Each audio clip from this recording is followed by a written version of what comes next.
राधे राधे. तुम्ही कसा काय? आजकल क्या ना आपण मराठी सीख रहे हैं. थोड़ी थोड़ी सीख रहे हैं. पूछो क्यों? कि मुंबई में क्या है ना कुछ पॉलिटिशियन अपने वोट बैंक के चक्कर में क्या है ना थोड़ा मराठी बोलो ऐसा माहौल थोड़ा खराब कर रखा है. तो कोई अगर पूछेगा अपने को तो अपन थोड़ा बोल देंगे तुम्ही कसा काय आता माझी सटकली. और कोई ज़्यादा बोलेगा तो अपन ये जे एडवांस के क्वेश्चन फेंक के मारेंगे अपन. ठीक है. तो चलिए अपन स्टार्ट करते हैं अपनी क्लास को. तो आज अपन क्या करने वाले हैं, पीरियोडिक टेबल के लास्ट 48 ईयर्स के पीवाईक्यूज करेंगे. तो तुम्हारे पास एक नोटबुक होनी चाहिए, पेन होनी चाहिए और चाहिए तुम्हारा दिमाग. तो अभी लास्ट तक मेरे साथ बने रहना. जितने पीवाईक्यू है अपन सब क्वेश्चन करेंगे. कुछ कुछ क्वेश्चन अपन ने फिल इन द ब्लैंक्स भी लिए जो इजीली ट्रू फॉल्स में कन्वर्ट हो सकते हैं, मैच द कॉलम में कन्वर्ट हो सकते हैं. और कुछ लिए अपन ने सब्जेक्टिव क्वेश्चन जो इजीली या तो स्टेटमेंट बेस्ड क्वेश्चन में काम आ सकते हैं या फिर एमसीक्यू बनाना उनका काफ़ी इजी है. तो चलिए स्टार्ट करते हैं अपन क्लास को. तो ये है अपना फर्स्ट क्वेश्चन.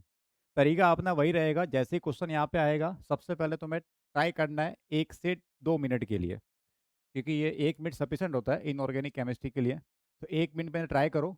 तुमसे हो रहा है वेल एंड गुड, नहीं हो रहा है तब मैं सॉल्व करूँ तब देख लेना आंसर. ठीक है. चलिए ये वाला क्वेश्चन. अब इसका आंसर तुम्हें खुद ही वीडियो रोक के चेक करना है. ठीक है. चलिए पहला क्वेश्चन मैं ट्राई करता हूँ. ये है वन और मोर देन वन वाला क्वेश्चन है. 1988 का सब टाइप क्वेश्चन लिए, बहुत पुराने भी लिए और लेटेस्ट भी लिए. जो जो क्वेश्चन रिलीवेंट थे पुराने वाले वो सब भी लिए मैंने. चलिए यहाँ पे आओ. Statement that are true. क्या चाहिए इसको? ट्रू चाहिए. For the long form of period table किसके लिए बात कर रहे हैं? लॉन्ग फॉर्म के लिए बात कर रहे हैं, उसके रेस्पेक्ट में बात करनी है. चलो चेक करते हैं. It reflect the sequence of filling the electron in the order of sub shell level S P D F. ये कहना चाह रहा है कि इलेक्ट्रॉन को जो फिल करेंगे उसका ऑर्डर एस होगा पहले, फिर पी को फिल करेंगे, फिर डी को करेंगे, फिर एफ को करेंगे. कैसे करते हैं? नहीं सर, जरूरी नहीं है. डिपेंड किस पे करेगा? एन प्लस एल पे करेगा. एन और एल का सम करेंगे, उससे डिसाइड होगा कि पहले कौन सा फिल होगा. इसका मतलब सर ये गड़बड़ है. सर ये झूठ बोल रहा है. झूठ नहीं बोलना चाहिए इसको, पर बोल रहा है, क्या कर सकते हैं. दूसरा देखते हैं. It helps to predict the stable valence state of the element. ये कह रहा है कि अपन पीरियडिक टेबल जो है लॉन्ग फॉर्म पीरियड टेबल, उस लॉन्ग फॉर्म से अपन वैलेंस इलेक्ट्रॉन या वैलेंस स्टेट पता कर सकते हैं. हाँ पता कर सकते हैं, काफ़ी इजी है. जैसे मान लो कोई इलेक्ट्रॉन अगर 17 ग्रुप में है तो उसमें जनरली क्या होता है? -1 स्टेट आएगी जनरली. अगर कोई 16 ग्रुप में ऑक्सीजन वाला ग्रुप तो क्या आएगा? उसमें -2 आएगा. ऐसे नाइट्रोजन वाला ग्रुप है तो कितना आया था? -3. रेंज भी होती है -3 से +5. ओ के लिए होती है -2 से +6. एफ वाले ग्रुप के लिए होती है -1 से +7. तो इसका मतलब अपन वैलेंस और स्टेबल पता कर सकते हैं. हाँ सर ये बात तो सही है, पता तो अपन कर सकते हैं. It reflect trends in physical and chemical properties of the element. क्या ये ट्रेंड को बताता है फिजिकल केमिकल प्रॉपर्टी का? कि लेफ्ट से राइट जाने पे एटॉमिक नंबर या एटॉमिक रेडियाई बढ़ रही है, आयनाइजेशन एंथैल्पी, इलेक्ट्रॉन एफिनिटी, क्या ट्रेंड बताता है? हाँ सर ट्रेंड तो बताता ही है. सर ये भी सही कह रहा है. It helps to predict the relative ionicity of the bond between any two element. ये कह रहा है कोई भी दो एलिमेंट है उनके बीच में क्या चेक करना है? रिलेटिव आयोनिसिटी, मतलब उसमें आयनिक कैरेक्टर के बारे में पूछना चाह रहा है वो. जैसे एक एलिमेंट एग्जाम्पल के लिए है फर्स्ट ग्रुप का एलिमेंट है और दूसरा ले लिया मैंने यहाँ पे एग्जाम्पल के लिए 17 ग्रुप. ठीक है, ग्रुप नंबर है.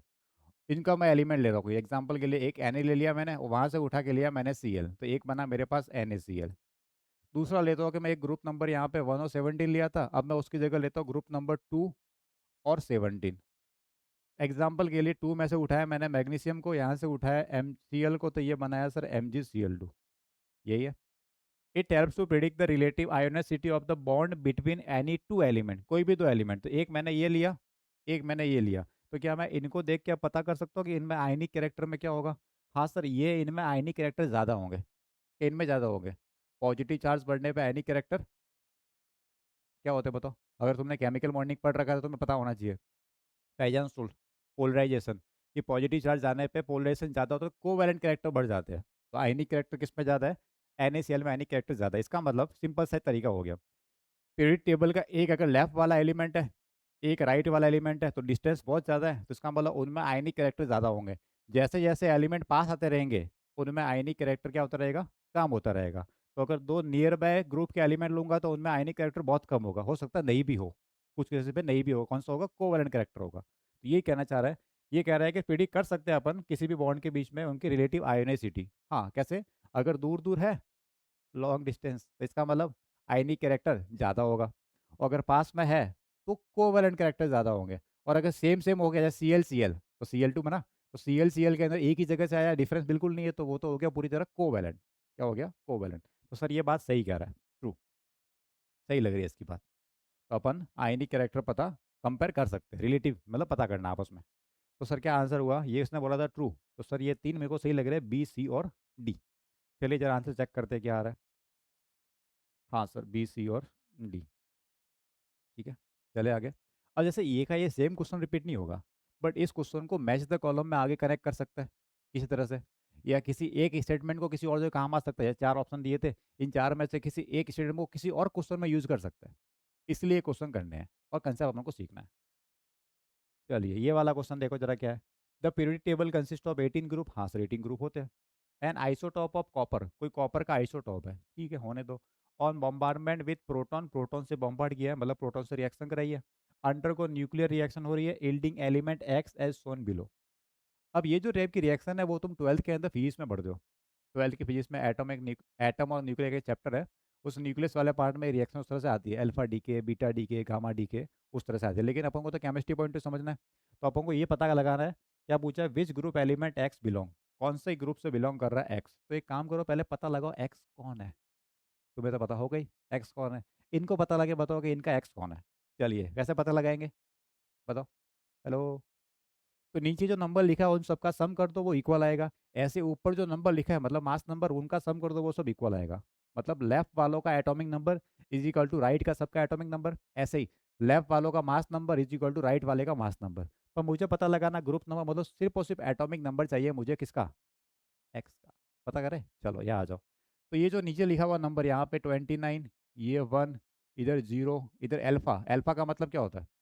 सर एल्फा का मतलब होता है हीलियम आयन, 2He4 लिख रहा हूँ मैं। हीलियम आयन +2 में, इस पे +2 चार्ज हो रहा है, वो मैं लिखा नहीं चार्ज। तो इसमें 2, इधर क्या लिखा है 1, और यहाँ पे कुछ होगा एक्स, तो एक्स को मैं एक्स ही मान ले या जेड मान लेता हूँ। चलिए तो मैं मास नंबर इक्वल कर रहा हूँ, क्या atomic number? Atomic number equal कर रहा हूँ। तो मैं atomic number left hand side का राइट हैंड साइड का इक्वल करूँगा, तो यहाँ पे कितना है? 29। ठीक है सर, प्लस हाइड्रोजन की वजह से 1 इज इक्वल टू उस तरफ 6 × 0 मतलब 0 आ गया, प्लस एल्फा का मतलब 2 है, 2He4 लिखते हैं 2 +2 में, और 2 × 1 +2 × 1 प्लस एक्स का हो गया जेड, एटॉमिक नंबर जेड। तो सर कितना आया? सर ये आया 30, ये हो गया 4 प्लस जेड, उधर भेज देंगे तो जेड आ गया 26। जेड 26 आया, इसका मतलब सर ये बात कर रहा है Fe की। किसकी बात कर रहा है? आयरन की, Fe। तो Fe का ग्रुप नंबर पूछ रहे हो तुम्हें।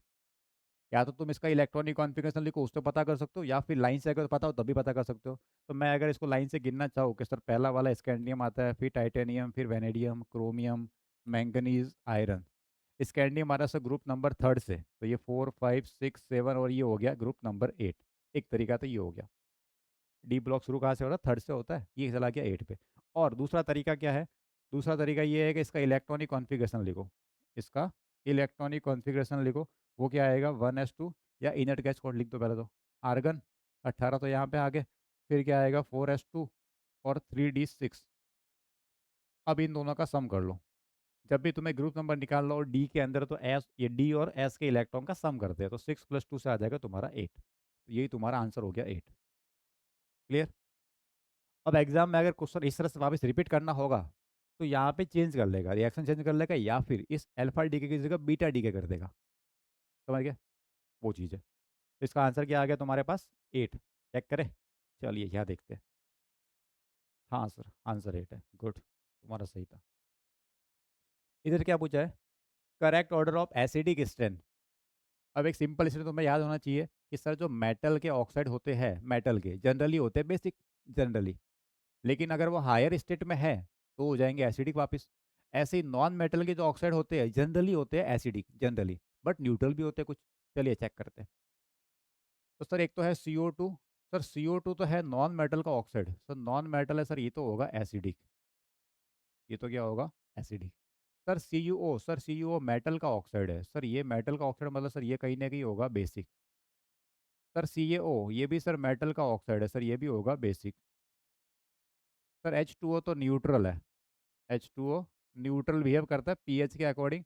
और अगर एसिडिक बेसिक देखोगे तो वो एम्फोटेरिक हो जाएगा, क्योंकि ये एसिड भी बन सकता है, बेस भी बन सकता है। तो पीएच के अकॉर्डिंग न्यूट्रल, और वैसे देखना चाहोगे तो ये एम्फोटेरिक कह सकते हो, पर लिखेंगे नहीं अपन एम्फोटेरिक। ठीक है। तो सर इसका मतलब H2 कहीं ना कहीं बीच में आएगा ये। अब जरा चेक करते हैं। अब सर इन दोनों में से ज़्यादा बेसिक कौन सा है? कैसे पता लगाएंगे? सिंपल तरीका है। जो जितना ज़्यादा एक्टिव मेटल होगा, या ऐसे बोलो जिस मेटल की रिएक्टिविटी ज़्यादा होगी, वो उतना ही ज़्यादा बेसिक होगा। तो कैल्शियम और कॉपर में देखोगे तो कैल्शियम ज़्यादा रिएक्टिव है, कॉपर आता है लिस्ट रिएक्टिव एलिमेंट में से। कॉपर, गोल्ड, सिल्वर वो लिस्ट रिएक्टिव एलिमेंट है। तो ये कैल्शियम ज़्यादा रिएक्टिव है, इसका मतलब इसका जो ऑक्साइड होगा वो ज़्यादा बेसिक होगा। तो क्या हो गया ये? सर ये हो गया स्ट्रॉन्ग बेसिक। तो सर अब बताओ ऑर्डर क्या होगा? इसने बोला इंक्रीजिंग ऑर्डर एसिडिक का, तो सबसे एसिडिक कौन? तो सबसे एसिडिक तो हो गया सर CO2। ठीक है। बीच में कहीं आएगा वाटर, और इधर होंगे सबसे ये बेसिक वाला सबसे पहले, और उसके बाद में CuO। तो कैल्शियम ऑक्साइड, CuO, H2O और CO2, ये सर हो गया। ठीक है। अब सर एक तरीका और बताया था जब मैंने टॉपिक पढ़ाया था तब, अगर चेक करना होगा एसिडिक है या नहीं, क्या करो इसमें पानी मिला दो। चेक करने के लिए क्या करते थे अपन? इसमें पानी मिलाते थे। तो पानी मिलाने पे क्या बनाएगा सर? ये बनाएगा H2CO3, कार्बोनिक एसिड। बन गया एसिडिक। इसको चेक करना है तो पानी मिलाओ इसके अंदर, प्लस H2O। क्या बनाएगा ये बनाएगा सर कॉपर हाइड्रोक्साइड। बन गया बेसिक। सर इसमें पानी मिलाओ कैल्शियम के अंदर, तो क्या बनेगा सर? H2O मिलाने पे। ये तरीका मैंने पहले बता रखा है जब मैं टॉपिक पढ़ाया था तब। तो ये बन जाएगा सर कैल्शियम हाइड्रोक्साइड। ये स्ट्रॉन्गर बेस बन गया, ये वीकर बेस बन गया। H2O में तो क्या ही मिलाओगे तुम पानी। तो आंसर क्या आ गया तुम्हारा? ए। CaO, CuO, H2O और CO2। तो आंसर आ गया ए। इधर क्या है? करेक्ट ऑर्डर ऑफ आयनिक या एटॉमिक रेडिया के बारे में। बेसिकली ये क्वेश्चन तो स्ट्रक्चर ऑफ एटम का है, लेकिन बहुत सारी बुक में याद दिया इसलिए मैं यही पे करवा रहा हूँ। सफल मैंने नहीं किया इसको। है तो ये स्ट्रक्चर ऑफ एटम का।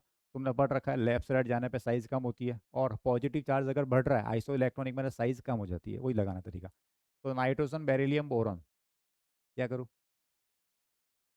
तो सर लेफ्ट से राइट जाने पे साइज कम होती है, तो बेरिलियम आता है, फिर बोरॉन आता है, फिर कार्बन, फिर नाइट्रोजन। तो नाइट्रोजन सबसे छोटा होगा। हाँ सर, लेकिन सर यहाँ गड़बड़ है। बड़ा कौन होगा इसमें? बेरिलियम। तो सर गलत हो गया ये आइसो इलेक्ट्रॉनिक का कहीं ना कहीं नेगेटिव चार्ज बढ़ने पे साइज बढ़ती है। हाँ सर ये बात सही है, तो आंसर मिल गया। इधर क्या गड़बड़ है सर? ये बीच में आ गया। और जब भी कोई बीच में आता है गड़बड़ हो जाती है। अगर ये सीक्वेंस में आता तो ठीक रहता है, बट बीच में नहीं आना चाहिए इसका। और ये पता नहीं अब क्या कर सकते हैं इनका। इधर क्या है? पॉजिटिव चार्ज आने पे साइज बढ़ती है क्या कम होती है? कम होती है। कैटाइन जब बनता है तो साइज कम होती है। इधर यहाँ पे ये बीच में आ गया वापस। तो सर ये इधर सब गड़बड़ कर रहे हैं। आंसर आ गया सर आपका बी। आइसो इलेक्ट्रॉनिक है तो क्या होगा? नेगेटिव बढ़ने पे साइज बढ़ती है, पॉजिटिव बढ़ने पे साइज कम होती है। ठीक। Answer B. इधर बताओ एसिडिक स्टैंड का ऑर्डर चाहिए ऑक्साइड का। कौन ज़्यादा एसिडिक है, कौन कम एसिडिक है? चलो चेक करते हैं। ये क्लोरीन, सल्फर, फॉस्फोरस सर तीनों की तीनों नॉन मेटल है। और नॉन मेटल के ऑक्साइड जनरली कैसे होते हैं? सर जनरली होते हैं एसिडिक नेचर के। ठीक है सर, अब इनका चेक करना आपस में। तो सर ये पहले आता है फॉस्फोरस, फिर आता है सल्फर, फिर आता है क्लोरीन। अगर इनका जो ऑक्साइड है, अगर मैं लेफ्ट से राइट जाऊंगा तो इन जनरल क्या होता है वो याद है कुछ? ऑक्साइड के अंदर लेफ्ट से राइट जाने पे क्या होता है? एसिडिक स्ट्रेंथ बढ़ती है। एसिडिक स्ट्रेंथ ऑक्साइड की बढ़ती है, तो इसका मतलब क्लोरीन का ऑक्साइड ज़्यादा एसिडिक होगा, फिर सल्फर का, फिर फॉस्फोरस का। सर ये वाला स्टेटमेंट तो करेक्ट है। अब यहाँ देखें यहाँ पे क्या गड़बड़ है? CO2, N2O4 और ये सर कार्बन के बाद में नाइट्रोजन आता है, इसका मतलब नाइट्रोजन ज़्यादा एसिडिक होना चाहिए। तो सर यहाँ गड़बड़ होगी, इस जगह गलत हो गया। इधर चेक करें अगर ये, तो सर ये तो मेटल के ऑक्साइड है, और मेटल के ऑक्साइड क्या होता है? बेसिक होते हैं। कैसे होते हैं? बेसिक होते हैं। इसका मतलब सर ये ज़्यादा एक्टिव मेटल है तो ये ज़्यादा बेसिक होगा। ये कम बेसिक होगा, ये और कम बेसिक होगा। सर अगर ये ज़्यादा बेसिक है इसका मतलब कम एसिडिक है। अरे उल्टा होता ना। अगर इसमें बेसिक स्ट्रेंथ ज़्यादा है तो एसिडिक स्ट्रेंथ कम होगी। तो ऑर्डर इसका मतलब सर या उल्टा लिखा है, उल्टा किया होता से बन जाता। इधर K2O, CO और MgO में क्या दिक्कत है? सर ये एक्टिव मेटल है, ज़्यादा बेसिक है, तो एसिडिक सबसे कम है। तो ऑर्डर रिवर्स कर दो इसका तो सही हो जाएगा। तो सर आंसर तो अपना ये था। मैंने सब ऑप्शन वेरीफाई करा है ताकि तुम्हें इनमें से कोई ऑप्शन उठाए क्वेश्चन बना दे तो तुम कर सको। ठीक। समझ गए? Answer A. इधर जरा पढ़ो। इनकरेक्ट चाहिए आपकी बार इसको। देखो एग्जाम में पहले पढ़ना जरूरी है। इनकरेक्ट है, ट्रू है, नॉट करेक्ट है, ये वर्ड पहले अंडरलाइन कर दो जब भी ऐसा क्वेश्चन है। पहले उसको हाईलाइट कर दो ताकि कंफ्यूजन नहीं हो। अब देखते हैं आगे। The first ionization potential of aluminium is less than the ionisation potential of Mg। तो सर अगर Mg और Al को कंपेयर करें तो सर Mg के अंदर तो होता है S2, और इधर होता है S2P1, यही होता है। तो सर ये तो है फुली फिल्ड वाला केस बन रहा है यहाँ पे, और फुली फिल बन रहा वाला एम में से इलेक्ट्रॉन निकालना डिफिकल्ट होगा, तो एम की आयोनाइजेशन एनर्जी ज़्यादा होगी।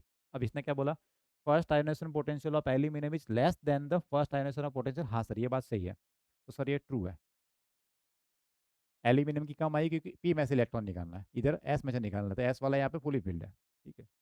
The second ionization potential of M is greater than the second ionization potential of sodium. अब ये कह रहा है एम और सोडियम को कंपेयर करना है। चलो, एक सोडियम है एक एम है, तो सोडियम में तो सर होता है S1, इधर होता है S2, बट कौन सा कंपेयर करना है, सेकेंड बोल रहा है।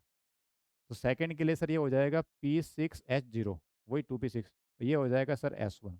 अब यहाँ से निकलेगा इलेक्ट्रॉन P में से, P6 में से, अब बन गया इनर्ट गैस, ये बन गया इनर्ट गैस, और ये है S1। अब क्या बोला इसने, second ionization potential of magnesium is greater then, मतलब मैग्नीशियम में से इलेक्ट्रॉन निकालना डिफिकल्ट है। नहीं सर, झूठ बोल रही है। क्यों? क्योंकि इसमें S1 में से निकालना, ये P6 में से बन रहा है, ये इनर्ट गैस बन गया। ये क्या बन गया यहाँ पे, S2P6 इनर्ट गैस बन गया। अरे मैंने पूरा नहीं लिखा यहाँ पे, ये यहाँ पे बनेगा 2S2 2p6, ये बनेगा यहाँ पे 3S1। ठीक है। तो इनर्ट गैस बन गया, इसका मतलब सर इसमें से इलेक्ट्रॉन निकालना डिफिकल्ट, इसका मतलब सर ये है फॉल्स, तो आंसर हो गया तुम्हारा यही, इनकरेक्ट पूछा था। और भी ऑप्शन चेक करा तो मैं तुम्हें, ताकि तुम्हें कन्फ्यूजन नहीं हो। The first ionization potential of sodium is less than the potential magnesium. Sodium में कम होगा, मैग्नीशियम में ज़्यादा होगा, फर्स्ट की बात कर रहा। हाँ सर, फर्स्ट में मैग्नीशियम स्टेबल है, तो इसका मतलब मैग्नीशियम की वैल्यू ज़्यादा होगी, सर ये ट्रू है। तो सोडियम कम होगी, ठीक है sir. The third ionization potential of magnesium is greater than the third ionization potential of aluminium. Third की बात कर रहा है, मतलब दो इलेक्ट्रॉन निकाल दो, तो सर ये बन जाएगा 2S2 2p6। दो इलेक्ट्रॉन निकालने के बाद ये बन जाएगा सर 2S2 2p6 3S1। ये चला था 3 वाला नंबर था। तो सर ये बन रहा है इनर्ट गैस, अब की बार दो इलेक्ट्रॉन निकालने के बाद, और ये बन रहा है S1, तो इसका मतलब सर ये स्टेबल है। तो मैग्नीशियम में से तीसरा इलेक्ट्रॉन नहीं निकलेगा। इसने क्या बोला, third ionization potential of magnesium is greater than the third ionization potential of aluminium. हाँ सर ये बात सही है, स्टेबल है तो नहीं निकलेगा, ज़्यादा होगा। तो 3 सही है एक गलत है, इसका मतलब गलत वाला सही है। इसको आंसर क्या आ गया तुम्हारा, बी। Answer B. तो हर ऑप्शन चेक करना है। अब सिंगल करेक्ट में तो दिक्कत नहीं है, अब सिंगल करेक्ट में तो एक ही ऑप्शन है, काम हो गया। लेकिन जब मल्टी करेक्ट आता है, और जे में मल्टी करेक्ट का ऑप्शन होता ही है, तो तुम्हें चारों ऑप्शन चेक करने पड़ेंगे 1 बाय 1। इसलिए मैं सभी चेक करवा रहा हूँ सिंगल करेक्ट के अंदर भी। बताओ जरा इसका आंसर क्या आएगा। Maximum number of unpaired electron, क्या करोगे, इलेक्ट्रॉनिक कॉन्फ़िगरेशन लिख दो, बस पता पड़ जाएगा तुम्हें। तुम कर दोगे कि मैं करूँ? चलो यहाँ देखो, Mg+2 तो बन गया सर इनर्ट गैस, ये क्या बन गया, इनर्ट गैस, तो इसमें 0 अनपेड। टाइटेनियम+3, टाइटेनियम क्या होता है पहले उसको लिखो, तो वो होता है सर S2, स्कैंडियम टाइटेनियम, यही तो होता है। S2D2 होता है, लेकिन +3 बोला है, तो ये क्या बन जाएगा सर, तो सर ये बन जाएगा S1। मैं सिर्फ आउटर मोस्ट लिख रहा हूँ। 4S2 3D 3 होता है, 3 निकाल दिया, एक बच गया। इधर है वैनेडियम प्लस, तो स्कैंडियम टाइटेनियम वैनेडियम, तो S2D3, 3 निकाल दिए, तो सर ये बन गया अपने पास। एक सेकंड गड़बड़ की है, इधर गड़बड़ क्या की है। हाँ आंसर तो वही आ रहा है, लेकिन लिखा गलत है मैंने। टाइटेनियम होता है यहाँ पे इनर्ट गैस, +4S2 3D3, ये होता है। +3 जब होता है तो इलेक्ट्रॉन जो होता है वो आउटर मोस्ट सेल में से पहले वैकेंट होगा, मतलब पहले 4S खाली होगा फिर 3D खाली होगा। ठीक है। तो अगर मैं +3 का लिखूंगा तो क्या लिखूंगा, बताना। तो सर जब प्लेटिनियम +3 लिखेंगे अपन, तो वो होगा आर्गन, दो पहले यहाँ से निकले, सॉरी 3D3 नहीं आएगा, इधर तो 2 कर दो पहले, इधर 2 है, तो दो एस में से गए फिर एक इसमें से गया, तो ये आएगा 3D1। ठीक है, ये गड़बड़ थी। हाँ वेनेडियम पे आओ, वेनेडियम का क्या होता है, पहले लिखो वेनेडियम का electronic configuration. Sir argon 4S2 3D3, क्योंकि स्कैंडियम टाइटेनियम वेनेडियम 3 नंबर पे है, 3D में, और +3 बोला सर इसने, 3 इलेक्ट्रॉन निकाल दो। तो 3 के लिए पहले इलेक्ट्रॉन कहाँ से निकलेंगे, एस में से निकलेंगे, फिर एक्स्ट्रा चाहिए होंगे तो यहाँ से निकलेंगे, तो ये बन जाएगा सर 3D2। तो यहाँ पे सर अनपेड इलेक्ट्रॉन 2 बच जाएंगे। ठीक है, कितने बच जाएंगे, 2। उधर तो 0, इधर कितने, 1। अब Fe को लिखते हैं, तो पहले Fe को लिख दो। सर Fe होता है argon 4S2 3D6, argon 4S2 3D6, लेकिन Fe+2 है, +2 है, तो इसका मतलब सर एस में से इलेक्ट्रॉन निकल जाएगा 3D6, 3d6 को अगर तुम फिल करोगे तो कितने अनपेड इलेक्ट्रॉन आएंगे यहाँ पे, बताओ जरा। 4। 1 2 3 4 5 और 6, कितने बच गए यहाँ पे? 4 अनपेड इलेक्ट्रॉन। तो आंसर क्या आ गया मेरे पास? मैक्सिमम आएंगे यहाँ पे 4। तो क्वेश्चन सिंपल था। अब ऐसा क्वेश्चन बनाना होगा तो ऑप्शन चेंज कर लेगा वो, क्रोमियम दे देगा, मैंगनीज दे देगा, कॉपर दे देगा, जिसमें एक्सेप्शन होता है। ठीक है, आंसर डी। ये क्या पूछा है? Statement that is not correct. सीधा बोल दो फॉल्स चाहिए बेटा। अब ये क्यों कंफ्यूज कर रहे हैं? मजा आता है इनको ऐसे। नॉट करेक्ट किसके लिए? For periodic classification of element के लिए। पीरियोडिक क्लासिफिकेशन ऑफ एलिमेंट पूछ रहे हो, ठीक है चलो चेक कर दे। The properties of elements are the periodic function of their atomic mass, नहीं सॉरी एटॉमिक नंबर। हाँ सर ये बात तो सही है, एटॉमिक नंबर के पीरियोडिक फंक्शन होती है, यही तो लॉ है इसका पीरियोडिक टेबल का। Non metallic elements are lesser in number than metallic element. ये कह रहा है नॉन मेटल का नंबर कम है एज कम्पेयर टू मेटल। हाँ सर मेटल ज़्यादा होते हैं, नॉन मेटल कम होती है, तो ये भी ट्रू है sir. The first ionization energy of elements along a period, मतलब लेफ्ट से right, do not vary in a regular manner with increase in atomic number. मतलब जैसे जैसे एटॉमिक नंबर बढ़ेगा तो ये कह रहा है कि आयोनाइजेशन एनर्जी का ट्रेंड रेगुलर नहीं है। हाँ सर बीच में ऊपर नीचे आता है, एक्सेप्शन होता है। जहाँ जहाँ इनर्ट गैस बन रही है, जहाँ जहाँ हाफ फील्ड आ रहा है, जहाँ जहाँ फुली फील्ड आ रहा है, वहाँ पे ये ट्रेंड क्या हो रहा है? मिसमैच हो रहा है। तो सर बात तो सही कह रहा है, यही तो बोला इसने। Do not vary in regular trend, तो रेगुलर ट्रेंड नहीं होता। जैसे नाइट्रोजन का बढ़ जाता है ऑक्सीजन से, उस तरह से पूछना चाह रहा है, ये भी सही है। अब 3 सही है, चौथा गलत ही होगा, फिर भी चेक कर लेते हैं क्या पूछा। For transition element, D block की बात कर रहा है, the D subshell are filled with electrons monotonically. क्या बोला है? Monotonically with increase in atomic number. Monotonically का मतलब होता है एकदम मोनोटोनस। बड़ी से मोनोटोनस हो गया मतलब बिना एकदम नीरस बोलते, बिना उसको कोई इंटरेस्ट नहीं है, कुछ भी नहीं है, एकदम बस जैसा है वैसा चलने दो। कोई किसी टाइप का एक्साइटमेंट नहीं हो उसमें, किसी टाइप का इंटरेस्ट नहीं है उस तरह से। तो ये कह रहा है कि इलेक्ट्रॉन जो होता है डी सब सेल में वो मोनोटोनिक बढ़ते रहेंगे, कि एक है तो दो आएगा, तीन आएगा, चार आएगा, मतलब D1 फिर D2 फिर D3 फिर D4 D5 DC ऐसे बोल रहा है। सर लग तो रही है बात सही पर गलत है, क्यों? क्योंकि जब इलेक्ट्रॉन को फील करते हैं तो बीच बीच में हाफ फील्ड, फुली फील्ड, उसमें इलेक्ट्रॉन कहा जाता है, एस का इलेक्ट्रॉन भी उसमें जाता है या चला जाता है। जहाँ जहाँ पे D5 आ रहा है, D10 आ रहा है, जैसे क्रोमियम देखो, होना क्या चाहिए? स्कैंडियम में होता है D1, टाइटेनियम में होता है D2, ठीक है, वेनेडियम में होता है D3, और क्रोमियम में क्या होना चाहिए? D4 होना चाहिए, लेकिन क्या होता है? D5। तो 1 2 3, फिर 4 नहीं है, सीधा 5 आ गया, फिर 6 7 8, और आगे जब कॉपर आता है तो कॉपर में D9 होना चाहिए था, बट क्या होता है वहाँ पे? D10। क्यों? एक्सेप्शन है हाफ फील्ड फुल फील्ड की वजह से। तो मोनोटोनिकली नहीं है, ठीक है, क्योंकि बीच बीच में गैप आ रहा है, तो सर ये हो गया फॉल्स। समझ गए ये वर्ड? अच्छा स्टेटमेंट था ये।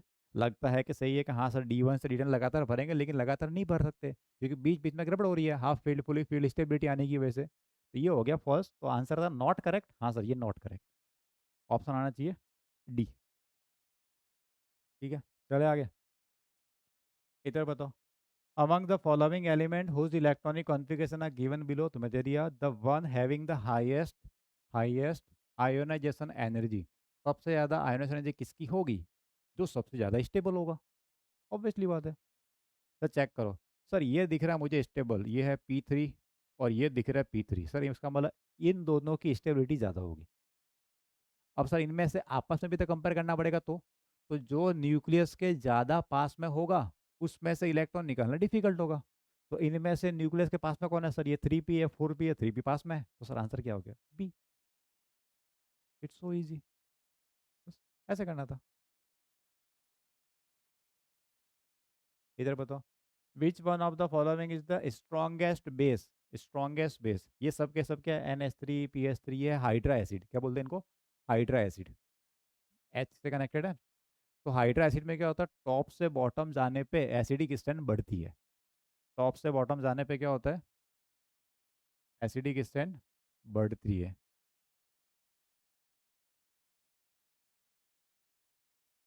तो टॉप से बॉटम जाने पे एसिडिक स्ट्रेंथ बढ़ती है, बट सर ये एसिड की बात नहीं कर रहा, ये तो पूछ रहा है स्ट्रॉन्गेस्ट बेस, तो नीचे जाने पे एसिड मिलेगा, तो ऊपर आने पे बेस मिलेगा। तो आंसर क्या हो गया? अमोनिया।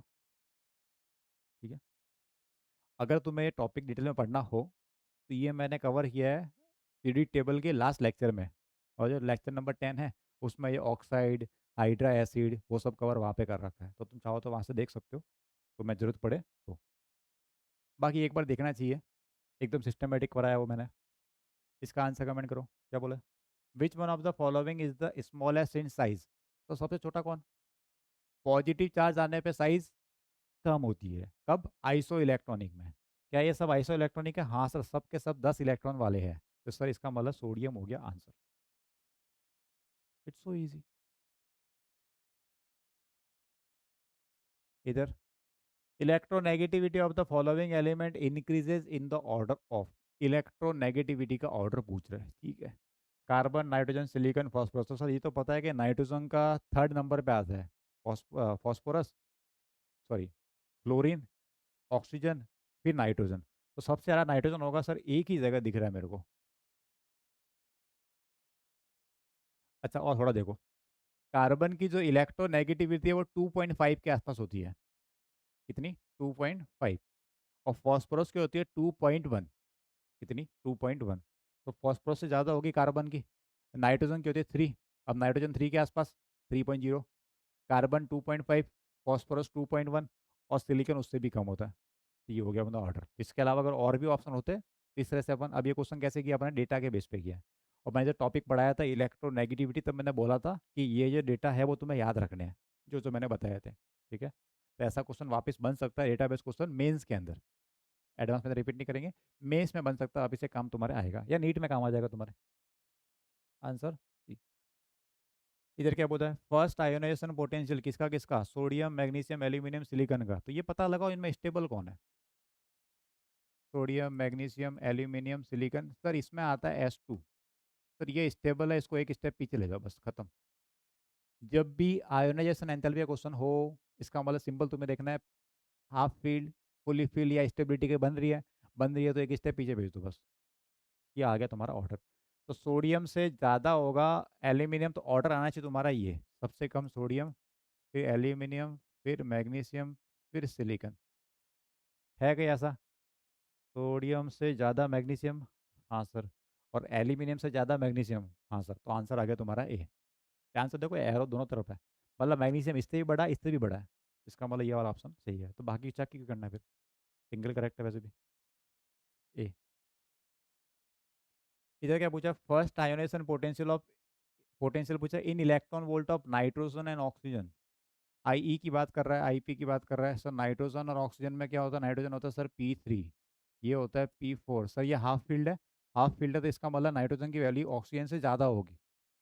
नाइट्रोजन की वैल्यू ऑक्सीजन से ज़्यादा होगी, है क्या ऐसा ऑप्शन? हाँ सर, एक ही ऑप्शन है कि पहले वाली वैल्यू दूसरी से ज़्यादा है, मतलब पहला नाइट्रोजन का, दूसरा ऑक्सीजन का, कोई रेस्पेक्टिवली। डेटा बेस क्वेश्चन में कुछ कैलकुलेशन नहीं करनी होती है, ये ऐसे ही करना होता है बस, ज़्यादा कौन है कम कौन है। सर अगर दो ऑप्शन हो गए तो ऐसे कि जिसमें पहले वाला ज़्यादा दूसरा वाला ज़्यादा, तो दोनों करेक्ट हो सकते हैं, मल्टी करेक्ट में हो सकते हैं। कौन सा होगा वो नहीं पता, तो अपन इसको चेक अपन नहीं कर पाएंगे। तो एग्जामिनर ऐसा क्वेश्चन बनाएगा जिसमें बोनस नहीं देना पड़े, समझ गए? तो सिंगल करेक्ट में एक ही ऑप्शन आएगा, जिसमें पहले वाली वैल्यू बड़ी होगी, दूसरी वाली छोटी होगी। ठीक है, क्योंकि उनको बोनस नहीं देना, तो क्वेश्चन ऐसे बनेंगे।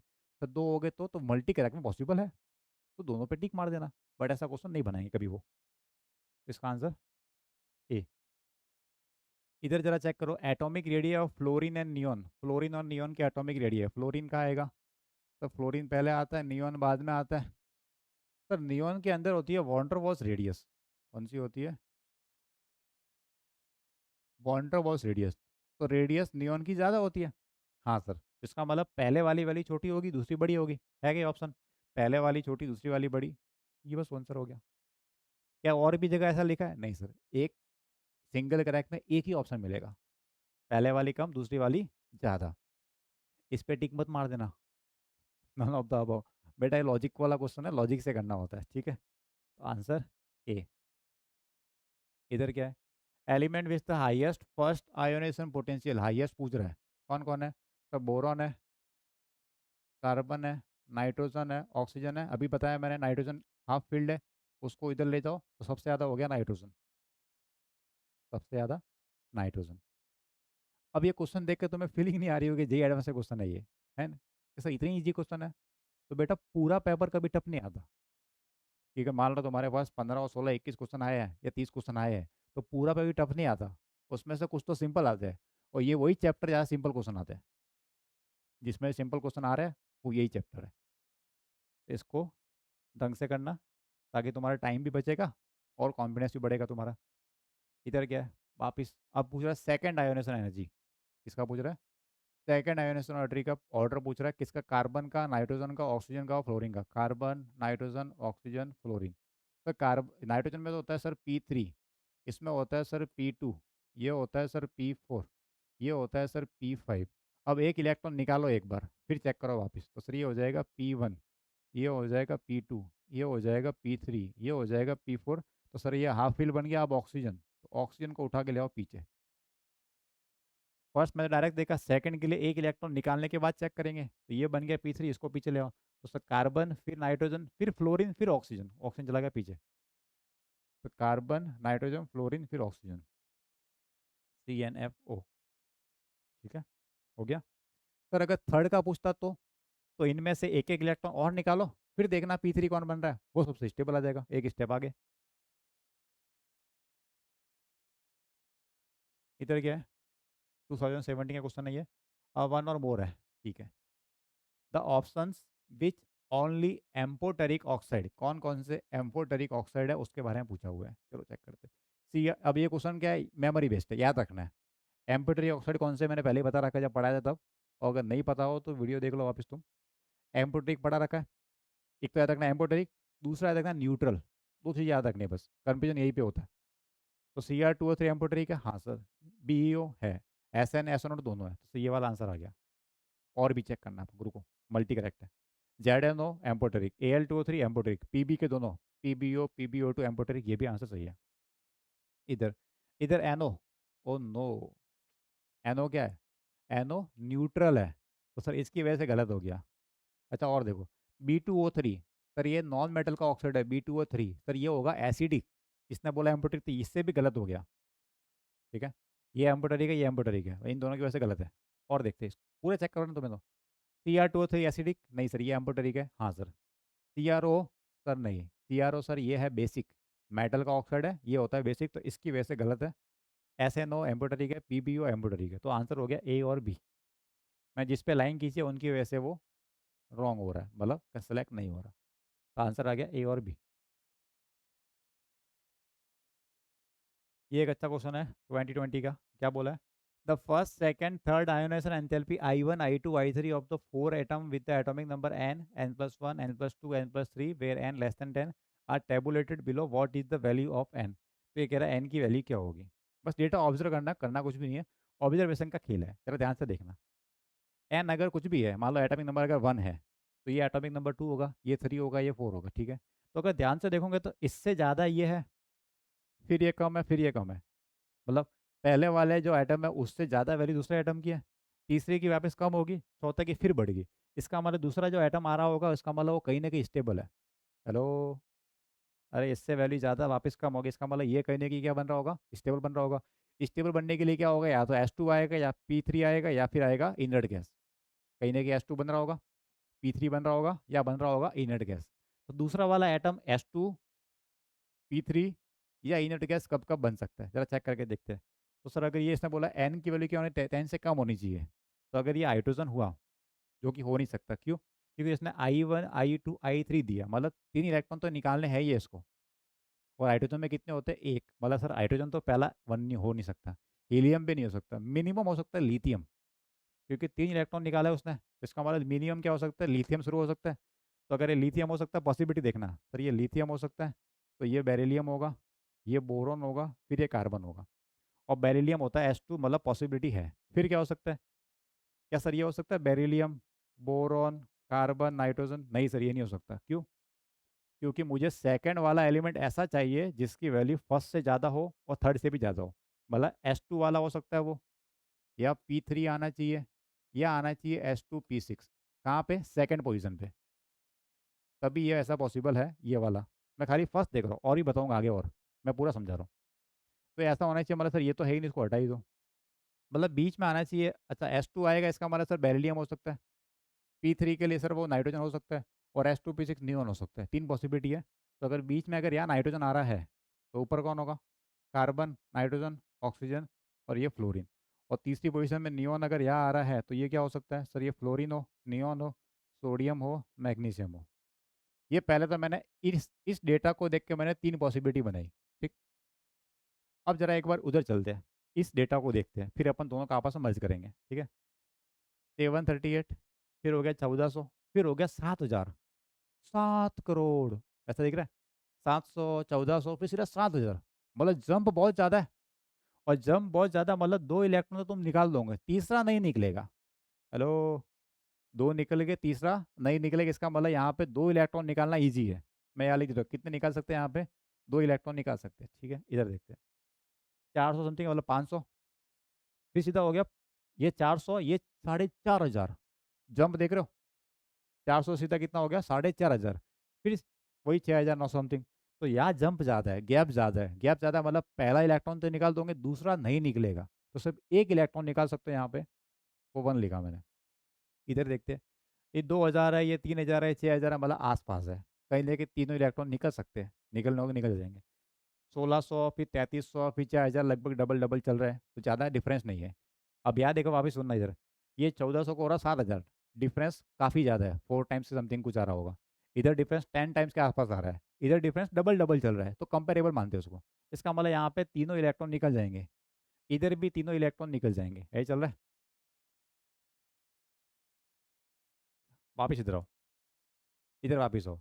अगर ये वाला होता कि लिथियम, बेरिलियम, बोरॉन, नाइट्रोजन, अगर ये होता, क्या क्या होता? इस तरह का लिथियम होता, बेरिलियम होता, बोरॉन होता और कार्बन होता। तो इनमें ऑर्डर क्या आता? तो सर ऑर्डर ये आता है कि बेरिलियम की वैल्यू ज़्यादा होती है, तो इसका मतलब ये इनके बीच में आना चाहिए। तो सर ऑर्डर आंसर इसका ये होना चाहिए था, लिथियम होता, फिर बोरॉन, फिर बेरिलियम, फिर कार्बन। वैल्यू ऐसी होनी चाहिए। मतलब सबसे कम वैल्यू लिथियम की होनी चाहिए, फिर बोरॉन की, फिर बेरिलियम की, और ये। तो अगर तुम ध्यान से देखो, फर्स्ट वाली वैल्यू को तुम देखना चाहो तो लिथियम की कम होनी चाहिए, उससे ज़्यादा बोरॉन की नहीं सर, उससे ज़्यादा 496 नहीं, कम है। इसका मतलब सर ये वाला कट हो गया। वापस सुनो, कुछ के ऊपर से गया होगा। ये 3 में से कोई एक आंसर है। अगर मुझे मैंने माना कि ये अगर आंसर है तो ये आएगा। तो ये होने के लिए क्या होना चाहिए? बेरिलियम S2 बन रहा है, इधर आ जाएगा। इसका मतलब लिथियम कम है, उससे ज़्यादा वैल्यू बोरॉन की होनी चाहिए, लेकिन बोरॉन की वैल्यू 496 है। इसका मतलब गलत है। क्या ये पॉसिबल है? इसको देखते हैं। कार्बन, नाइट्रोजन, ऑक्सीजन वाला C। तो नाइट्रोजन पीछे आएगा, C के बाद O, फिर N और फिर F। ये पॉसिबिलिटी है। तो कार्बन उससे ज़्यादा ऑक्सीजन की, लेकिन सर नहीं, इधर भी इधर कम आ रहा है। सर ये भी हो गया गलत। ये भी क्या हो गया? गलत। अब इसको जस्टिफाई करते हैं। इधर क्या है सर? यहाँ ऑर्डर क्या आएगा सर? ये इनर्ट गैस है, मतलब सबसे ज़्यादा आएगी वैल्यू। अरे ये इनर्ट गैस बन गई, और इनर्ट गैस की वैल्यू क्या आएगी? सबसे ज़्यादा आएगी। तो क्या ये सेकंड वाले की वैल्यू सबसे ज़्यादा है इन सबसे मिला के? हाँ सर। बस, तो आंसर मिल गया तुम्हें। इतना ही करना था। अब वापस सुन लो, थोड़ा और बताता हूँ। नियॉन की सबसे ज़्यादा आएगी। फिर अगर फ्लोरीन और सोडियम को मैं कंपेयर करना चाहूँ तो क्या होना चाहिए? अब डायरेक्ट ये नहीं बोल सकते कि फ्लोरीन से ज़्यादा होगी सोडियम के, नहीं। सोडियम में इलेक्ट्रॉन निकलेगा S1 में से, 3s1 में से। और यहाँ से इलेक्ट्रॉन निकल रहा है 2p में से। 3s में से इलेक्ट्रॉन निकालना ईजी है, तो 3s वाले की एनर्जी 2p वाले से कम होगी। तो क्या कम दे रखी है? ये 1600, तो ये 400। हाँ सर, कम दे रखी है। इधर सेम यहाँ पे, ये भी M2 है, इधर भी ये 3s2। थर्ड में से इलेक्ट्रॉन निकालना है, यहाँ पे निकाला 2p में से। तो सेकंड सेल में से इलेक्ट्रॉन निकालना डिफिकल्ट है, तो सेकंड सेल वाले की एनर्जी ज़्यादा होगी। इन दोनों में इलेक्ट्रॉन कहाँ पे है? इधर है 3s1, 3s2 थर्ड सेल में। तो थर्ड सेल में इलेक्ट्रॉन निकालना डिफिकल्ट है, इसका मतलब इनकी वैल्यू, सॉरी, थर्ड सेल में इलेक्ट्रॉन निकालना ईजी है as compare to second shell. इसका मतलब इनकी वैल्यू फ्लोरीन के कंपेरिजन में कम होगी, इसलिए ये दोनों वैल्यू उससे कम है। अब ये वाला वापस चेक करके देखो, ऑरिजेंटल। आंसर तो आ गया, और वेरीफाई करवा रहा हूँ मैं, और देखना। अगर ये वाला ऑर्डर है तो फ्लोरीन का एक इलेक्ट्रॉन, फ्लोरीन में से कितने निकल रहे हैं सर? 1 2 3, क्या तीनों निकाल सकते हो? हाँ सर। तीनों कैसे? पहला इलेक्ट्रॉन निकालना P5 में से, निकाल गया, फिर P4 बना, निकाल दिया, P3 बना, निकाल दिया, इतना डिफरेंस नहीं है। इधर क्या है? 2000, 3000, 4 तीनों निकल सकते हैं। अब ये दोनों चेक कर रहा देखना। 400 इलेक्ट्रॉन निकला, फिर दूसरा निकालना डिफिकल्ट है, क्यों? क्योंकि सोडियम में से पहला इलेक्ट्रॉन कहाँ से था, 3s1 में था, इलेक्ट्रॉन निकालना था, इजी निकल गया। लेकिन दूसरा इलेक्ट्रॉन निकालने के पहले बन गया इनर गैस, इसलिए दूसरा इलेक्ट्रॉन नहीं निकल रहा। 4000। और सुनो, मैग्नीशियम में क्या था, 3s2 था, पहला इलेक्ट्रॉन निकालना, निकाल दिया, फिर भी दूसरा निकालना, निकाल दिया, अब 3s1 बन गया, दूसरा निकल गया, 3s0 हो गया, मतलब इनर गैस बन गई। तो तीसरा इलेक्ट्रॉन नहीं निकल रहा, तो सिर्फ 2 इलेक्ट्रॉन निकाल सकता था। तो ये क्या है, किसको रिप्रेजेंट कर रहा है, ये Mg को, ये किसको, सोडियम को, ये नियॉन को, ये किसको, फ्लोरीन को। तो इसने क्या पूछा है, what is the value of N, और एन क्या था, एटॉमिक नंबर था, किसका, इसका पहले वाले का, तो एन हो गया 9। आंसर हो गया तुम्हारा 9। क्वेश्चन इतना बड़ा नहीं था, मैं जो पूरा बताना था इसलिए मैं सब चीज़ें कवर कराई। ये वाला डेटा भी बताया, ये वाला भी बताया, और वेरीफाई भी करवाया, बाकी तो ये 3 चीज़ से क्लियर हो जाता है। और वैसे जो डेटा अगर तुम देख रहे हो, तो फर्स्ट वाली वैल्यू उन दोनों से बड़ी है, इसका मतलब कहीं ना कहीं सेल चेंज हुई है। ये सेकंड सेल थी, वो थर्ड सेल है, इसलिए डिफरेंस कम आएगा। अदरवाइज सेम सेल में कभी नहीं हो सकता। अगर दोनों सेम सेल के हुए, ये भी सेकंड पीरियड है, ये भी सेकंड पीरियड है, तो इसका मतलब लिथियम जो है पहले वाला सबसे छोटा होगा, उससे बड़े ही हो गए बाकी सब, जो कि यहाँ नहीं दिख रहा, मतलब कंफर्म है कि सेल चेंज हुई है। तो क्वेश्चन 2-3 सेकंड का ही था, फिर देखते ही पता पड़ रहा है कि हाँ यहाँ पे सेल चेंज हुई है। तो सेल चेंज हो रही है, मतलब यहाँ पे एक ही पॉसिबिलिटी बन रही है, फ्लोरीन नियॉन सोडियम मैग्नीशियम वाली।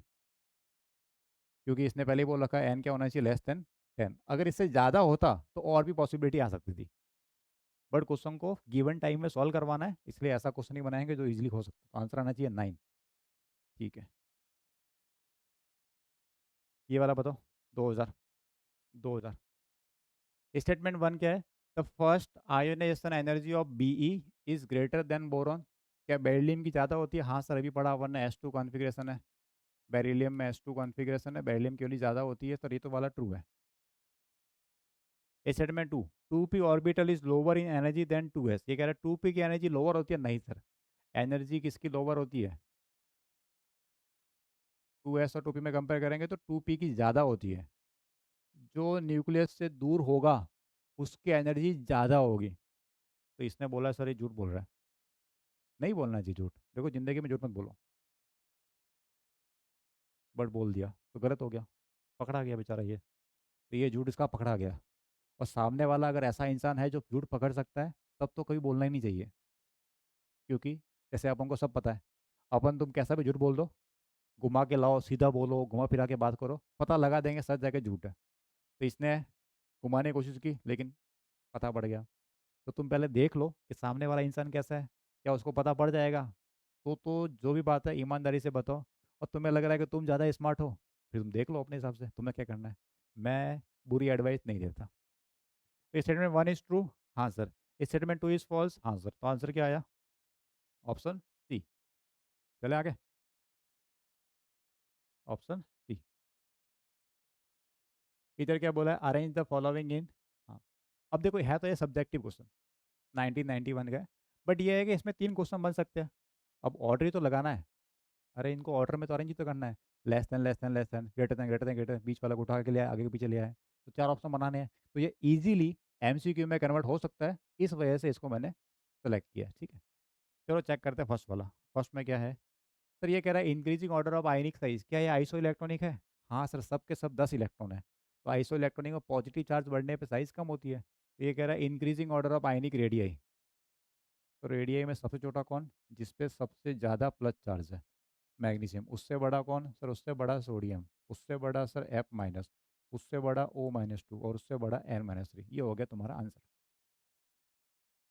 Sir increasing order of basic character, basic character, sir metal का ऑक्साइड जनरली बेसिक होता है। तो अब ये सर ये भी मेटल है, ये भी मेटल है, ये भी मेटल है, ये भी मेटल है, अभी अरे सब मेटल है, तो क्या देखेंगे, जो जितना ज़्यादा एक्टिव मेटल होगा वो उतना ही ज़्यादा बेसिक होगा।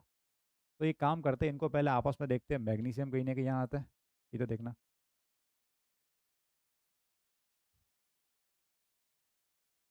मैग्नीशियम कहीं ना कहीं आ रहा होगा, फिर कैल्शियम नहीं है, फिर स्ट्रोंशियम है, ठीक है। और सोडियम कहीं ना कहीं नहीं है, सोडियम के बाद पोटेशियम आ रहा है, हाँ सर। सोडियम, पोटेशियम, रुबेडियम नहीं है, फिर सीजियम है, ठीक है। और सर यहाँ पे डी ब्लॉक के अंदर कहीं ना कहीं नियॉन आ रहा होगा। तो अब मुझे पहले इनका देखना है बेसिक कैरेक्टर कौन है, इनमें सबसे ज़्यादा बेसिक कौन है।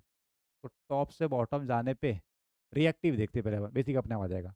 जो सबसे ज़्यादा रिएक्टिव होगा वो उतना ही ज़्यादा बेसिक होगा। तो सर टॉप से बॉटम जाने पे रिएक्टिविटी बढ़ती है। तो सर ये हो गया सबसे ज़्यादा रिएक्टिव। और मैं राइट से लेफ्ट आऊँगा तब भी रिएक्टिविटी बढ़ती है। एस ब्लॉक की तरफ मूव करेंगे तो रिएक्टिविटी बढ़ेगी। ऐसे ही बीच में से अगर तुम पी ब्लॉक की तरफ मूव करोगे तब भी रिएक्टिविटी बढ़ती है। तो बीच में से उधर जाओ या बीच में से इधर आओ, दोनों केस में रिएक्टिविटी बढ़ती है, क्योंकि इस तरफ मेटल्स है, उस तरफ नॉन मेटल्स है। तो सबसे ज़्यादा एक्टिव सीजियम। तो पहले मैं बात करता हूँ इनकी रिएक्टिविटी लिख देता हूँ, फिर उससे मैं ऑर्डर बना दूंगा। तो सबसे रिएक्टिव है सर सीजियम है, फिर पोटेशियम है, फिर स्ट्रोंशियम है, फिर मैग्नीशियम है, ये फिर ये, फिर ये वाला कॉलम आएगा, फिर ये आएगा, सबसे लास्ट में आएगा नियॉन। निकल, नियॉन नहीं निकल। अब ये तो आ गया रिएक्टिविटी। अब क्या पूछ रहा है सर, ये बेसिक कैरेक्टर पूछ रहा है। तो जो रिएक्टिविटी का ऑर्डर है वही बेसिक कैरेक्टर ऑक्साइड उनके ऑक्साइड का। तो सीजियम से बना सर CS2 हो, के से बना सर K2 हो, SR से बना सर SR हो, Mg से बना सर Mg हो, और Na से बना सर Na हो। तो ये आ गया मेरा आंसर। और देखते हैं, ऑर्डर पूछा है आयनिक रेडियाई का। ठीक है सर, आयनिक रेडियाई का ऑर्डर। तो सर पॉजिटिव चार्ज आने पे साइज क्या होती है? अरे नहीं, ये तो कुछ और भी है, इसमें से एक्सेप्शन काम आ रहा है। ये कौन सा केस है एक्सेप्शन वाला, याद देखना। यही बता दो साइड में कहीं, यही देख लो, यही पे यही पे। तो मैंने तुम्हें पढ़ाते वक्त बताया था कि लिथियम Li+1, बेरिलियम +2, इधर है सोडियम +1, इधर मैग्नीशियम +2, इधर एल्यूमिनियम +3। मैंने एक तुम्हें पैटर्न बताया था, याद है पैटर्न किसी को? फिर कौन सा पैटर्न, कब बताया आपने? अरे भाई इधर देखना, सबसे छोटा बेरिलियम एरो की डायरेक्शन में कम होता है, एल्यूमिनियम आएगा उससे बड़ा, इससे बड़ा मैग्नीशियम, इससे बड़ा लिथियम आयन में, और इससे बड़ा सोडियम। ये पैटर्न एरो की डायरेक्शन में क्या हो रहा है, डिक्रीज हो रहा है। तो पहले इधर जाओ, इधर आओ, फिर इधर, फिर इधर, ये वाला पैटर्न। ठीक है, अब मुझे आंसर बताओ ऑर्डर क्या आएगा। इसने क्या बोला, इंक्रीजिंग। सबसे छोटा कौन? सर सबसे छोटा हो गया बेरिलियम +2, जो कि ऑप्शन में नहीं है तो हटा दो। फिर कौन आएगा, एल्यूमिनियम +3, तो एल्यूमिनियम +3। उससे बड़ा कौन है, मैग्नीशियम +2। उससे बड़ा कौन है सर, उससे बड़ा आएगा लिथियम। एरो की डायरेक्शन में बढ़ रही है, एरो की डायरेक्शन वैल्यू बढ़ रही है, बढ़ रही है, ठीक है, बढ़ रही है। इधर Na+, Na+ नहीं है तो K+ आ जाएगा। अरे सोडियम के नीचे और आएगा K+, तो इसके नीचे वैसे भी वही आएगा। तो ये आ गया तुम्हारा आंसर। क्लियर? तो ये एक्सेप्शन में से क्वेश्चन बना के उन्होंने पूछा था, नोट कर लो इसको, देखना आंसर क्या है। अब देख के क्या ही करोगे, तुमने किया तो सही किया होगा। पॉजिटिव वाला छोटा, फिर बड़ा बड़ा बड़ा, ठीक है। एक सेकंड, इन्होंने क्या पूछा था? अच्छा, अपना एरो उल्टा लगा है। इसने बोला इंक्रीजिंग, अपना डिक्रीजिंग लिखा है। इसको घुमा के लिख देना, इंक्रीजिंग पूछा, अपना डिक्रीजिंग लिखा है, इसलिए NiO इधर सबसे छोटा है, वो यहाँ पे लिखा है, NiO सबसे छोटा, फिर मैग्नीशियम स्ट्रोंशियम के, ठीक है, इधर एल्यूमिनियम मैग्नीशियम लिथियम पोटेशियम। ठीक, चले आगे। Arrange the following in increasing size.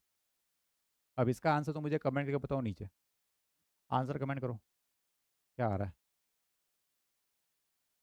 +2 -2 लिखने की जरूरत नहीं है, सिर्फ ये लिख देना, क्लोरीन सल्फर आर्गन, ये ऑर्डर कमेंट करके बताना है। ठीक है, खाली वीडियो मूवी की तरह देखनी नहीं है, आंसर तुम्हारा ये आ रहा होगा। इधर बताओ, अरेंज द फॉलोइंग इन, क्या क्या बोला है। और वापस इनका MCQ इजीली बन सकता है, इसलिए मैंने उसको सेलेक्ट किया है। ठीक है, और 85 क्वेश्चन है, पैदा होने से भी बहुत साल पुरानी बात है ये तो। क्या पूछा, डिक्रीजिंग आयनिक साइज, ये तुम कर सकते हो, तुम्हें ही करना है। इसका आंसर कमेंट करके बताओ मेरे को, पहले का तो। इधर बोला इंक्रीजिंग एसिडिक प्रॉपर्टी ऑफ, इनकी एसिडिक प्रॉपर्टी चेक करनी है। तो सर जो नॉन मेटल होगा वो एसिडिक होगा, हाँ सर। तो इनमें पहले देखते हैं एसिडिक के लिए नॉन मेटल है क्या। सर इनमें सोडियम नहीं है, जिंक नहीं है, मैग्नीशियम नहीं, फॉस्फोरस है। तो फॉस्फोरस सबसे ज़्यादा एसिडिक है। तो एसिडिक ऑर्डर में सेकंड का आंसर लिख रहा हूँ, एसिडिक प्रॉपर्टी। सबसे ज़्यादा सर एसिडिक हो गया सर P2O5, क्योंकि नॉन मेटल है वो। अब इनमें देखते हैं, जो जितना ज़्यादा एक्टिव होगा वो उतना ही बेसिक होगा। जितना एक्टिव मेटल उसका ऑक्साइड उतना ही बेसिक। तो सबसे ज़्यादा एक्टिव कौन है, सोडियम है, तो सोडियम सबसे ज़्यादा बेसिक, तो सोडियम ऑक्साइड सबसे पीछे आ गया। फिर जिंक और मैग्नीशियम में देखोगे तो MgO क्या है, कम बेसिक है सोडियम कंपेरिजन में। फिर आएगा ZnO, और वैसे भी ZnO एम्पोटेरिक होता है, जिंक ऑक्साइड एम्पोटेरिक है, तो बीच में ही आएगा वो तो। ये आ गया तुम्हारा आंसर। ये आ गया आंसर। थर्ड में क्या पूछा है? इंक्रीजिंग फर्स्ट आयोनाइजेशन, इनका फर्स्ट आई का ऑर्डर कमेंट करके बताओ तो मेरे को क्या आ रहा है। अरे अरेंज कर दो। ये बन गया F2, ये कर रखा अपन ने आज ही क्लास में। इसका आंसर अपन ने कर रखा है, तो तुम मुझे कमेंट करके बताओ। फर्स्ट और थर्ड का आंसर कमेंट करके बताओ। चले आगे। और तुम्हें आंसर देखना हो सॉल्व करने के बाद में, तो इससे तुम मैच कर देना। ठीक। ये क्या लिखा है? Increasing order of electron affinity, electron affinity का ऑर्डर एफ है, सी एल है, बी आर है। तो टॉप से बॉटम जाने पे इन जनरल क्या होती है? इलेक्ट्रॉन एफिनिटी कम होती है। बट जो सेकंड पीरियड के एलिमेंट है, नाइट्रोजन, ऑक्सीजन, फ्लोरीन, उसमें कॉम्पैक्ट साइज होती है, स्मॉल साइज की वजह से इलेक्ट्रॉन और एटम के अंदर जो इलेक्ट्रॉन्स का रिपल्सन ज़्यादा होता है, तो उसकी वजह से उनकी वैल्यू कम हो जाती है। तो क्या ये है सर? अच्छा, ट्रू फॉल्स चल रहा है? नहीं सर, ये है फॉल्स। तो सर करेक्ट क्या होगा? करेक्ट होगा ये सी एल ज़्यादा फिर एफ फिर बी आर, ये होता है करेक्ट। आगे पीछे कर दोगे सी बन जाएगा। इधर देखते हैं। Basic nature of the hydroxide of group 13 decreases progressively down the group. Group 13, group 13 में कौन आता है? बोरॉन वाला। तो बोरॉन के क्या बात कर रहा है? Hydro oxide. तो बोरॉन का बना B O H whole thrice. फिर आता है एल्यूमिनियम, उससे बना A L O H whole thrice. फिर आता है गैलियम, उससे बना G A O H whole thrice. फिर इंडियम, ऐसे कुछ बन रहा होगा। तो ये कह रहा है कि basic nature of the hydroxide progressively decrease हो रहा है, कम हो रहा है। तो सर नहीं सर, ये तो एसिडिक है। ये है सर एल्यूमिनियम हाइड्रोक्साइड, और ये है मेटल के सब। तो ये कह रहा है basic nature of the hydroxide of group 13 decreases progressively down the group. Decrease हो रहा है, बेसिक नेचर डिक्रीज हो रहा है? नहीं सर, एसिडिक से जा रहा है बेसिक की तरफ सर। क्या लिखूँ मैं यहाँ पे इसको? बेसिक नेचर बढ़ रहा है, बेसिक नेचर बढ़ रहा है, उल्टा बोला इसने। अरे भाई ये तो नॉन मेटल, नॉन मेटल वाला पार्ट है। और नीचे जाने पे इधर आएगा थैलियम का ऑक्साइड। ये थैलियम कौन है? मेटल की तरह बिहेव करता है। तो इसका मतलब इसने उल्टा बोला है। इसने बोला basic nature of hydroxide group 13 का क्या हो रहा है? डिक्रीज हो रहा है? नहीं सर, इंक्रीज हो रहा है। तो सर ये भी हो गया फॉल्स। ये भी क्या हो गया? फॉल्स। डिक्रीज क्या हो रहा है यहाँ पे? इंक्रीज हो रहा है। तो ये गलत हो गया, दोनों फॉल्स है। ठीक है, इधर बताओ क्या बोला है। फिर in the blanks. Energy release when electron is added to a neutral gaseous atom. Neutral atom में इलेक्ट्रॉन ऐड कर रहे हो, तो क्या बोलते हो उसको? Electron affinity. ई है। क्या बोलते हैं उसको? Electron affinity. इधर देखते हैं। On Mulliken scale the average of ionization potential and electron affinity known as. I plus E का एवरेज, सर उसको बोलते हैं इलेक्ट्रोनेगेटिविटी, ई एन। बस तो हो गया, that's it. It's so easy. कितना इजी चैप्टर था। जेई एडवांस तक में कितने सिंपल सिंपल क्वेश्चन है, एक भी कभी टफ क्वेश्चन नहीं दिखा तुम्हें। तो आंसर ई है और ई एन। तो ये चैप्टर मेरी तरफ से हो गया कंप्लीट। तो तुम्हें क्या करना है, जो क्वेश्चन तुमसे नहीं हुआ उसको वापस देख लो एक बार, या खुद से ट्राई कर लो, फिर नहीं हो तो वीडियो देख लेना वापस। ठीक है। तो पीडीएफ में थोड़ा एडिट करके उसको मैं डाल दूंगा टेलीग्राम के अंदर, तो तुम वहाँ से डाउनलोड करके प्रैक्टिस कर सकते हो वापस तुम। चलिए, तो आज के लिए इतना ही। तुम्हें कैसा लगा वीडियो नीचे कमेंट करके बताने था मेरे को। तो अपन मिलते हैं फिर एक वीडियो के साथ में। Okay bye Tata.